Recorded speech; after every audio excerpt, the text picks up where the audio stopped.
Good morning. Hello বন্ধুরা, সবাই কেমন আছো? আশা করি সবাই ভালোই আছো। আমরাও সবাই ভালো আছি। সুপ্রিয়া ব্লগে তোমাদের সবাইকে স্বাগত। আজকে রবিবার, সকাল এখন 8টা বাজে। আজকে পয়লা বৈশাখ। সবাইকে শুভ নববর্ষ, নতুন বছর সবার ভালো কাটুক আর সবাই সুস্থ থেকো, ভালো থেকো। সকালে পুজো দেব, তো উপরটাতে এসছি কয়েকটা ফুল তুলে নিতে। আর আজকের এত সুন্দর দিনে আর গাছটা দেখুন ভরে ফুল হয়েছে। পাণ্ডু জবা 3খানা হয়েছে, সাদা জবা একদম গাছ ভরে হয়েছে।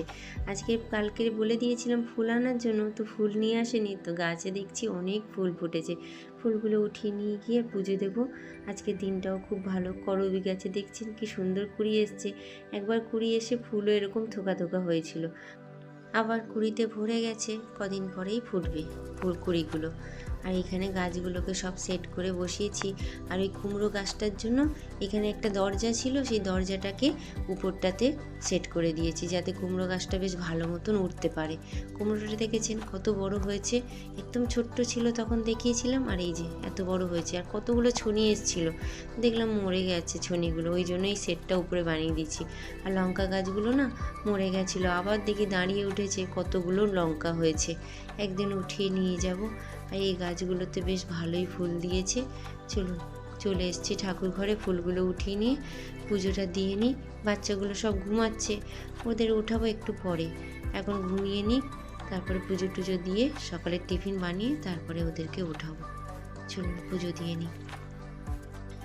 সকালবেলা হাজব্যান্ড গিয়ে একটা নিম পাতার ডাল ছিঁড়ে নিয়ে এসছে, কিছুটা আবার রেখে দিয়েছি। একদিনকে আলু ভাতে দিয়ে নিম পাতা ভাজা করে আর মেখে খাবো, বেশ ভালো লাগে খেতে। গরমকালে তো আরও এইসব খাওয়া ভালো। আর ওই জন্য একটা ডাল রেখে দিয়েছি আর কয়েকটা পাতা নিয়ে, আর হলুদ ছিল ঘরে, তো হলুদ নিম পাতা বেটে নেব। মা ঠাকুমা তো ওরা শিলে বাটে, আমি মিক্সিতেই বেটে নেবো, শিলে আর বাটবো না। এই ছোটো ছোটো করে কেটে নিয়েছি, মিক্সিতে বেটে নেবো, আর শিলনোড়া বার করবো না।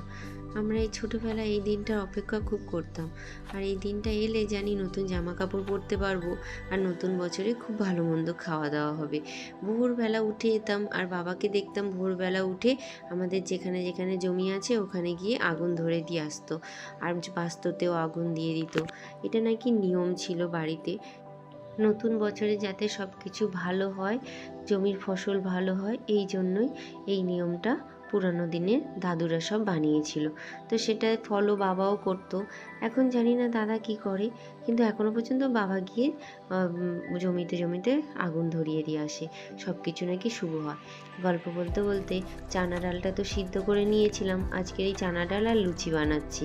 আর এখানে জিরে, শুকনো লঙ্কা, তেজপাতা, একটু হিং দিয়ে ফোড়ন দিয়েছি, ওর মধ্যে কয়েকটা কারি পাতা দিয়ে আদা আর টমেটো আর গুঁড়ো মশলাগুলো দিয়ে দিয়েছি, হলুদ গুঁড়ো, লঙ্কার গুঁড়ো, জিরে গুঁড়ো, নুন আর মিষ্টি।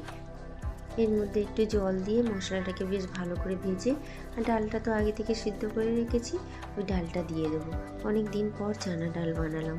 সেই যে ওর ইউরিক অ্যাসিড ধরা পড়েছে, তারপর থেকেই ডাল আনা বন্ধ করে দিয়েছিলাম চানা ডাল। শুধু মুসুর ডালটাই ঘরে আসতো, যেহেতু বেটুকে খাবারে দিতাম, ওই জন্য মুসুর ডালটাই নিয়ে আসা হতো। এখন একটুখানি বললাম নিয়ে এসো চানা ডাল, যাতে লুচি আর চানা ডাল আজকে বানাবো। খেতেও ইচ্ছে করছিল যেন চানা ডাল, একটু নারকেল থাকলে আরও ভালো হতো। বাস, চানা ডালটা হয়ে গেছে, নামিয়ে নিয়েছি। আটা মাখতে মাখতে তেলটা বসিয়ে দিয়েছিলাম গরম করতে, তো তেলটাও দেখি গরম হয়ে গেছে। কয়েকটা লুচিও বেলে নিয়েছি, আগে কয়েকটা ভেজে নিই, তারপরে আবার লুচিগুলো বেলবো। আজকের এই ময়দার সাথে একটু চালের গুঁড়ো দিয়েই লুচিটা বানাচ্ছি। আজকে আটাটা বাড়ন্ত হয়ে গেছে, ওই জন্য ময়দা দিয়ে আর চালের গুঁড়ো দিয়েই বানালাম। চালের গুঁড়ো ময়দা একসাথে লুচি বানালে অনেকক্ষণ ক্রিস্পি থাকে, নরম হয়ে যায় না, তাড়াতাড়ি নেতিয়ে যায় না, বেশ কয়েক ঘন্টা এরকম ফোলা ফোলা রয়ে যায়। আর বাচ্চাগুলো তো এখনও পর্যন্ত ওঠেনি, ডাকছি, উঠলে তারপরে তো খাবে, তার আগেই দেখবেন নরম হয়ে যায় আটা দিয়ে বা ময়দা শুধু দিয়ে বানালে। ওই জন্য একটু চালের গুঁড়ো দিয়েছি। বাচ্চাগুলোকে ডেকে ডেকে উঠালাম, উঠে গেছে দুজনে। উঠেই বদমাশি শুরু, বললাম আগে খাওয়া দাওয়া করে নে, তারপরে স্নান করবি। ওর পাপা সকালে উঠেই চলে গেছে দোকানে, ওই জন্য নিম হলুদটা এখনও কাউকে মাখানো হয়নি। ওর পাপা এসছে, সবাইকে একটু নিম হলুদ মাখিয়ে দিচ্ছি। এবার সবাই স্নান করে আজকে আমরা ঠিক করেছি বাইরে গিয়ে খাওয়া দাওয়া করব। রোজ তো বাড়িতে খাওয়া দাওয়া করি, আজকের বললাম চলো একটু বাইরে নিয়ে যাও, বাইরেতেই খাওয়া দাওয়া করি। সবাই এবার স্নান টান করে রেডি হয়ে নিলে আর আমরা সব বাড়াবো। এখন ওই 12টা 12:30 মতন বাজে। আর ওই দেখুন বেডুকে বললাম নিম হলুদ মাখতে আয়, ও চলে গেছে কত দূরে, বলে আমি মাখবো না এসব, একটু মাখলে তো ভালো হতো। এই দেখুন হিরো রেডি হয়ে গেছে চশমা হেলমেট পরে।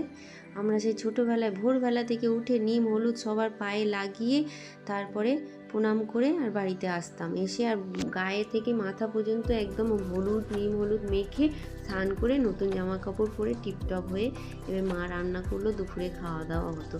আর এই যে আমাদের বুচকুগুলো, ওরা একটুখানি ওই কপালে ছোঁয়াবে, সারা গায়ে নিম হলুদ মাখবে না। আর আজকে প্রচণ্ড গরম, রোদ্দুর দেখছেন বাইরে খাকা করছে। আর জামশেদপুরে মানেই জানেন তো যেন লু চলে, ওই 8:30 9টার পরে আপনি আর বাইরে বার হতে পারবেন না, এত লু হাওয়া চলে আর রোদ্দুর গায়ে পড়লে গা হাত পা জ্বালা পোড়া করে। আজকে আমরা সবাই মিলে ঠিক করেছি রেস্টুরেন্টে খাবো।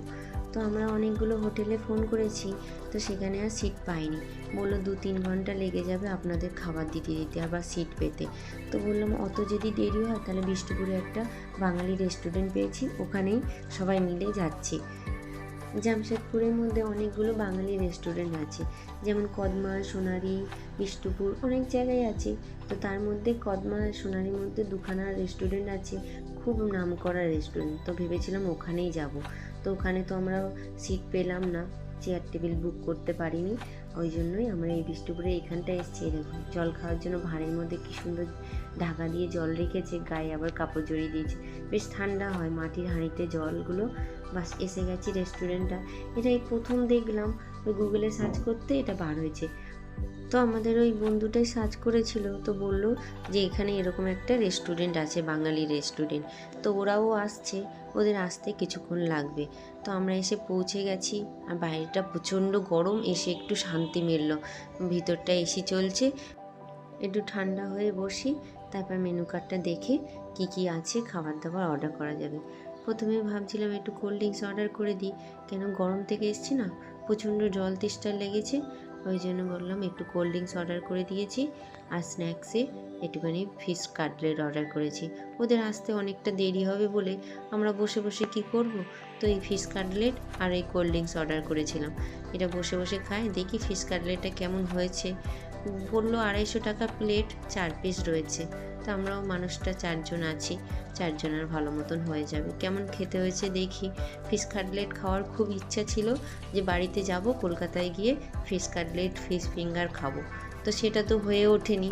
তো এই জন্য এখানটায় দেখেই মাত্র অর্ডার করে দিয়েছি। দাঁড়ান খেয়ে দেখি কেমন হয়েছে, বেশ দেখতে তো ভালো লাগছে। আমরা ওই 1:20 এই রেস্টুরেন্টে এসেছি, এসে আমরা খাবারটা অর্ডার দিয়ে দিয়েছিলাম। খাবার এই সবে এসছে, এখন 3টে বাজে, সেই 1:20 আর 3টে বাজে এই সময় খাবারটা আমাদের দিয়েছে। খাবারটা দিয়ে যাওয়ার পরে প্লেটটা দেখে আমাদের মনটা খুব খারাপ হয়ে গেছিলো। যে স্পেশাল থালি বলেছিল, স্পেশাল তো কিছুই ছিল না, খুবই নর্মাল থালিটা ছিল। না আছে একটা রুটি, না আছে পরোটা, না কিছু, শুধু একটু পোলাও ভাত দিয়েছে, মাটন, একটু চিংড়ি ভাপা, তারপরে এঁচোড় চিংড়ি আর ঝুরি ভাজা, আলু ভাজা দিয়েছে, আর মিষ্টি পাঁপড় আর চাটনি। এই হচ্ছে স্পেশাল থালি। থালিটার দাম পড়েছে জানেন 525 টাকা। গায়ে লাগছে এত যে 525 টাকায় একটা মানুষের পেট ঠিক মতন ভরেনি। আমরা আলাদা আলাদা অর্ডার দিচ্ছিলাম, তো এখান থেকেই বললো আজকে পয়লা বৈশাখ স্পেশাল থালি রেখেছি, ওর মধ্যে অনেক কিছু থাকবে। সেই হিসাবেই আমরা থালিটা অর্ডার করেছিলাম, কিন্তু না অনেকটাই গায়ে লাগলো, কষ্টের টাকা তো, 525 টাকা কম না। খেয়ে তো মনটা ভরলো না, খাওয়া দাওয়া সাদামাটাই ছিল, অতটা রিচ ছিল না। মোটামুটি খাওয়া দাওয়া করে আমরা বাইরে চলে এসেছি, ভেবেছিলাম ডেজার্ট খাবো, মনটা এত খারাপ হয়ে গেছে ডেজার্ট না খেয়ে। আমরা ভাবলাম মলে যাই, মলে থেকেই ডেজার্টটা খাবো। তো সবাই মিলেই বার হয়ে পড়েছি মলের জন্য। ওখান থেকে বার হয়ে আমরা মলে এসেছি। আজকে ভেবেছিলাম আমরা খুব ভালো মন্দ খাবো, ভালো মন্দ তো খাইনি, পকেটটা অনেকটা খালি হয়েছে, কিন্তু কারোর পেট ভরেও নি, মনও ভরেনি।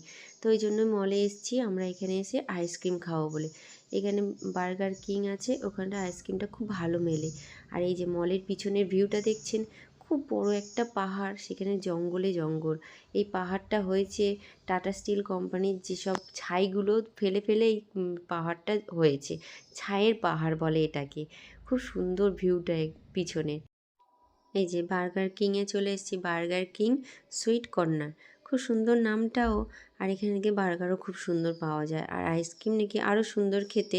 আমরা ওই ভ্যানিলা আর চকলেটের মধ্যে একটা মিক্সের নিয়েছি আইসক্রিম। আর সবার জন্যই এক এক করে নেওয়া হচ্ছে।